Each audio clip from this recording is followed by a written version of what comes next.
বামে দাঁড়াস না বাবা। নেট মারে দাদা, নেট মারে। মামা তো স্নাইপার মারে আলু ভাই। I need equipment. এসবে প্লে দেখো। নাইস গুরু আমরা ডান দেখি। দাদার সাথে উঠো, দাদার সাথে উঠো। উঠে গেছি।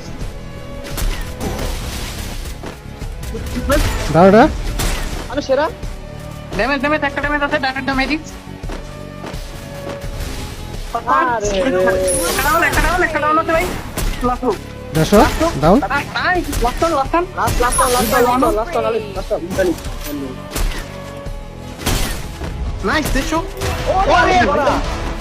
10 কিল। আরে আরে বড়া মারছে এটা। এই খেলাইলো ভাই। শাবাশ।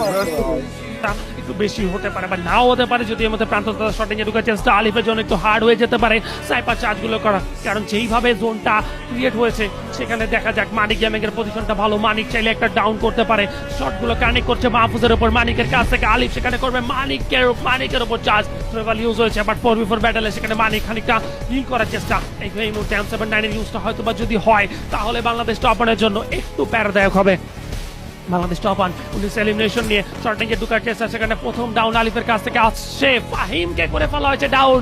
এখন হয়তো বা সুযোগটা আসবে, যদিও মানিক ডিফেন্ডটা করেছেন, ডাউন আসছে, আরো একটা ডাউন আসছে, সবে ডাউন, সেখান থেকে অর্ডিনারি রেসপন্ড এটাই কম, শটগুলো কারেক্ট করার চেষ্টা, সেখান থেকে Manik gaming, oh my god, now it's a 1v1 fight, Manik gaming versus Alif gaming, ওয়াইটি, ইটস আ 1v1 ফাইট, সেখান থেকে আলিফের double sniper chance and the booyah goes to Bangladesh topper.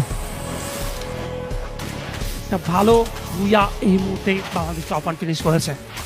এখন হয়তো বা হেটার্সরা খানিকটা চুপ হয়ে যাবে, কারণ যেখানে আলিফ মানে হেড দিতে চাচ্ছি না আমি কোনো একটি দলকে, যদি মানিক গেমিং এর মধ্যে পিসিতে প্লে করে থাকে তাহলে সেখানে আলিফ তাকে বিট করছে একটা ফোন প্লেয়ার হিসেবে।